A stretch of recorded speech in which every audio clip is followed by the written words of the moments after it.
Your application is not straight forward. ये एक email है जो बहुत से लोगों को आई है और आ भी रही है जिन लोगों ने वीज़ा एप्लीकेशन सबमिट करवाया था।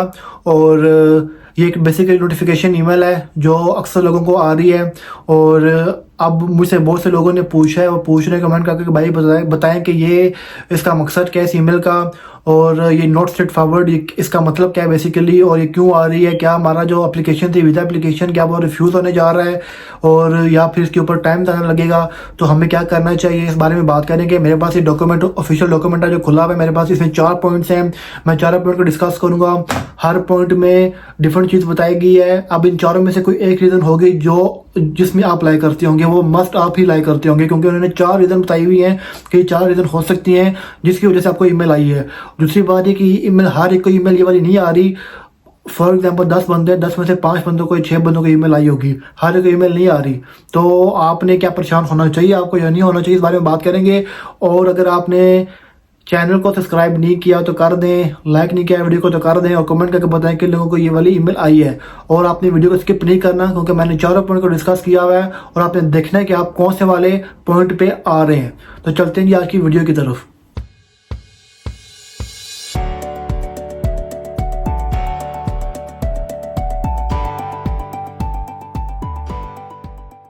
अस्सलाम गाइस, मेरा नाम है शाहज़ेब खान, आप देख रहे हैं मेरा channel Desi boy in UK. जी गाइस, बात करेंगे आज एक ईमेल नोटिफिकेशन ईमेल है जो सबको आ रहा है, अक्सर लोगों को आ रहा है। और बहुत से लोगों जिन्होंने अप्लाई किया था, वीज़ा एप्लीकेशन सबमिट करवाई थी, वो काफ़ी परेशान हो गए इस ईमेल को देख के, जिसमें लिखा होता है कि जी your application is not straight forward. ये एक नोटिफिकेशन ईमेल होती है जो कि UKVI जिन लोगों ने अप्लाई किया होता है कैंडिडेट्स, उनको ये ईमेल करता है। तो इसकी रीज़न क्या है, अब मेरे पास रीज़न रखी हुई है, 4 रीज़न हैं इसकी, आपने चारों गौर से सुननी है। मैं जल्दी से बोलूँगा, मेरे पास ये इंग्लिश में लिखा हुआ है, उसको मैं ट्रांसलेशन करूँगा उर्दू में ताकि आपको सही समझ आ सके आराम से। और दूसरा ये कि मैं जल्दी बोलूँगा ताकि वीडियो ज़्यादा लंबी भी ना हो। तो खैर चलते हैं जी पहले पॉइंट की तरफ। इस पर पहला पॉइंट है जी कि your supporting documents need to be verified. अब आपको पता है जब भी आप एप्लीकेशन सबमिट कराते हैं तो आप अपने साथ डॉक्यूमेंट्स जमा कराते हैं एप्लीकेशन के साथ। अब वो डॉक्यूमेंट कोई भी हो सकता है, कोई भी डॉक्यूमेंट लाइक आपकी बैंक स्टेटमेंट हो जाएगी या और भी कोई ऑफिशियल डॉक्यूमेंट हो जाएगा जो आपने थ्रू थर्ड पार्टी आपने जमा कराया। हो सकता है कि आपके डॉक्यूमेंट की वेरिफिकेशन नहीं हो पा रही, या आपके एंड से आपने डॉक्यूमेंट वेरीफाई ना करवाया हो, या फिर हो सकता है कि उनके एंड पे डिले आ रहा हो और डॉक्यूमेंट वेरीफाई होने में टाइम लग रहा हो, जिसकी वजह से उन्होंने आपको ईमेल कर दी है कि your application is not straight forward. तो एक ये रीज़न है कि your supported documents need to be verified, ये एक रीज़न है, हो सकती है। सेकंड रीज़न कौन सी है जी, सेकंड है जी you need to attend an interview. Possibility ये है कि आपको इंटरव्यू अटेंड करना पड़ेगा। अब आपने देखा होगा कि बहुत कम होता है लोगों को जो लोग इंटरव्यू देते हैं। पहले बहुत टाइम था, 15 साल पहले, 18 साल पहले के लोगों को इंटरव्यू लाजमी, हर एक का इंटरव्यू वो लोग करते थे, लेकिन अब ऐसा नहीं है। मैं खुद आया हूँ तो मेरा भी कोई इंटरव्यू यहाँ पे नहीं हुआ था, तो आने से पहले UKVI ने कोई इंटरव्यू कंडक्ट नहीं किया था, मेरा भी। तो ऐसा ही है कि बहुत कम लोगों का इंटरव्यू ये लोग कंडक्ट करते हैं। तो अब पॉसिबिलिटी है कि कोई डॉक्यूमेंट मिसिंग हो या कोई डॉक्यूमेंट अपना अटैच ना किया हो, जिसकी वजह से उनको वो इन्फॉर्मेशन चाहिए हो, जो एडिशनल इन्फॉर्मेशन होती है उनको चाहिए हो, तो जिसकी वजह से अब वो डॉक्यूमेंट उनके पास नहीं है, तो वो आपका वेट कर रहे हैं। लाइक आपको वो कॉल करेंगे, आपको वो बोलेंगे कि आपका इंटरव्यू कंडक्ट करेंगे, जिस इंटरव्यू पे आपसे पूछेंगे कि आपने डॉक्यूमेंट क्यों नहीं लगाया, या फिर जो डॉक्यूमेंट की इन्फॉर्मेशन उनको चाहिए थी क्या पता वो इन्फॉर्मेशन वो आपसे लें। तो ये एक रीज़न लिखी हुई है उन्होंने कि you need to attend an interview, आपको एक इंटरव्यू अटेंड करना पड़ेगा। ये हो गए जी 2 पॉइंट, ठीक है। अच्छा जी, थर्ड पॉइंट है जी your personal circumstances require more consideration. अब ये थोड़ा क्रिटिकल पॉइंट है, आपने देखना समझना इस चीज़ को। हर बंदे के जो ना पर्सनल सर्कमस्टांसिस वो डिफरेंट होते हैं, ठीक है ना। फॉर एग्जांपल एक बंदा अप्लाई कर रहा है स्किल वर्कर वीज़ा के लिए, ठीक है। अब उसके साथ 3 बंदों ने और अप्लाई किया, उनका ईमेल नहीं आई। फॉर एग्जांपल उनका केस बिल्कुल स्ट्रेट था, वो चला गया और ओके हो गया। आपके सर्टिफिकेट ऑफ स्पॉन्सरशिप में फॉर एग्जांपल, मैं एग्जांपल के तौर पे बता रहा हूँ, लाजमी नहीं कैसा ही हो कि आपके कॉस्ट में कोई डिटेल मिसिंग हो, आपकी फॉर एग्जांपल सैलरी मिसिंग हो, या फिर कोई भी आपका जो एम्प्लॉय का लाइसेंस नंबर है वो मिसिंग हो, कुछ भी हो सकता है। कोई भी डॉक्यूमेंट, आपकी क्या पता बैंक स्टेटमेंट में कुछ गड़बड़ आ रही हो, उनकी जो चीज़ चाहिए उस पर वो शो ना हो रही हो, या फिर कुछ डिटेल्स में कम शो हो रही हो, कुछ भी रीज़न हो सकती है। कोई भी डॉक्यूमेंट हो सकता है, कुछ भी डॉक्यूमेंट हो सकता है। कोई भी वीज़े की बात हो रही है, किसी स्पेसिफिक वीज़े की बात मैं नहीं कर रहा। तो हर बंदे का सर्कमस्टांसेस डिफरेंट होगा, तो जिसकी वजह से उनको टाइम लगता है यूके वीआई को, इमिग्रेशन वालों को, कि इसको अच्छे तरीके से उसको वो देखें और वो बाद में यानी कि देख भाल के वो डिसीजन लें कि आपको वीज़ा मिलेगा नहीं मिलेगा, या आपका वो इंटरव्यू कंडक्ट करते हैं, जैसे मैंने सेकंड पॉइंट में बात की थी कि आपको इंटरव्यू भी कंडक्ट कर सकते हैं। तो ये चीज़ है कि थर्ड पॉइंट है कि your personal circumstances require more consideration. ठीक है, इसके अलावा बात करेंगे जी प्रोसेसिंग डिलेज की।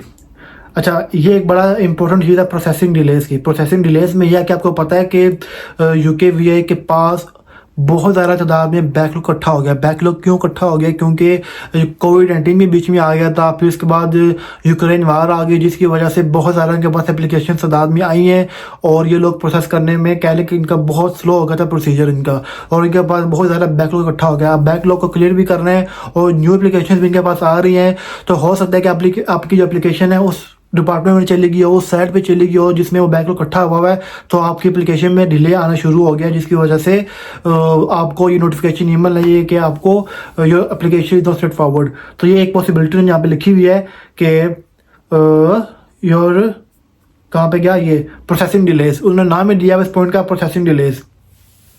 तो अब उस पर है कि does this mean your application is more likely to be refused. उन्होंने क्वेश्चन दिया हुआ है कि क्या इसका मतलब है कि जिन लोगों को ये ईमेल आई है कि आपके your application is not straight forward, तो क्या इसका मतलब है आपकी एप्लीकेशन रिफ्यूज़ हो जाएगी?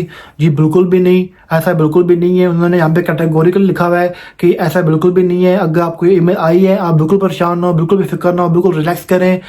थोड़ा सा टाइम लग जाएगा इसके ऊपर, आपका जो टाइम है प्रोसेसिंग उस पर डिले हो जाएगा, लेकिन आपकी एप्लीकेशन रिफ्यूज़ नहीं है। इसका मतलब ये नहीं है कि आपको ईमेल आ गई है और आपकी एप्लीकेशन रिफ्यूज़ हो जाएगी, ऐसा बिल्कुल भी नहीं है।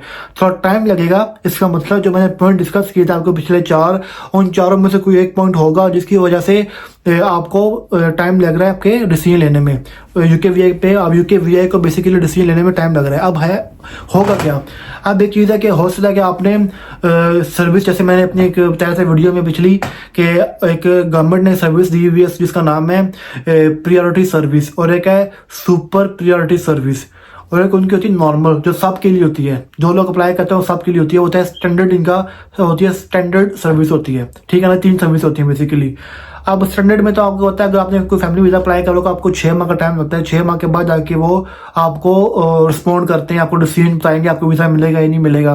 तो कुछ वीज़े होते हैं जिसमें वो 3 वीक्स का टाइम होता है, कुछ होते हैं कुछ 1 महीने का टाइम होता है। इसी तरह हर वीज़े पे वो डिपेंड करता है टाइम कितना होता है।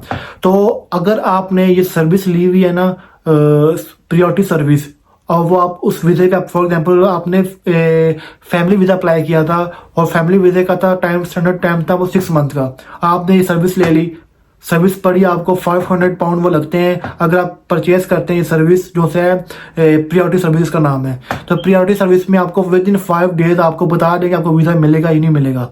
विद इन 5 वर्किंग डेज आपको बता देते हैं कि आपको वीज़ा मिलेगा या नहीं मिलेगा, और आपको ये 6 मंथ तक वेट नहीं करना पड़ता। ठीक है ना, उनका ये सर्विस मैंने भी ली थी, तो विद इन 5 डेज उनका जॉब आ जाता है। अब पॉसिबिलिटी है कि ये सर्विस भी आपने ली हुई हो और उसके बावजूद आपको नोटिफिकेशन ईमेल आई हुई हो कि ये application is not straight forward, आ सकती है। क्यों आ सकती है? जो रीज़न मैंने पहले बताई आपको, क्या पता आपकी कोई डॉक्यूमेंट की डिटेल मिसिंग हो, क्या पता आपका इंटरव्यू करना चाह रहे हो, क्या पता कि पर्सनल सर्कमस्टेंसेस ऐसे हो जिसकी वजह से उनको थोड़ा टाइम लग रहा है आप पे आपके वीज़े पे डिसीजन लेने में। तो ये पॉसिबिलिटी है। अगर आपको ईमेल आ चुकी है तो आपको रिफंड नहीं मिलेगा। क्यों नहीं मिलेगा? क्योंकि आपको कुछ डॉक्यूमेंट की डिटेल्स उनको प्रोवाइड करनी है। ठीक है ना। और अगर आपको ईमेल नहीं आई, ये नॉट स्ट्रेट फॉरवर्ड की ईमेल आपको नहीं आती, और फिर भी आपकी एप्लीकेशन डिले में जाती है, फॉर एग्जांपल आपको वो जो टाइम दिया था आपको उन्होंने 5 डेज का, आपको वो रिस्पॉन्ड नहीं करते, आप रिफंड क्लेम कर सकते हैं, आपको रिफंड मिल जाएगा। ठीक है ना। तो आप करें क्या? आप जिनको ईमेल आ चुकी है वो पूछेंगे हम लोग करें क्या? तो करना आप लोग नहीं है, आपने थोड़ा वेट करना है। आप थोड़ा वेट करें।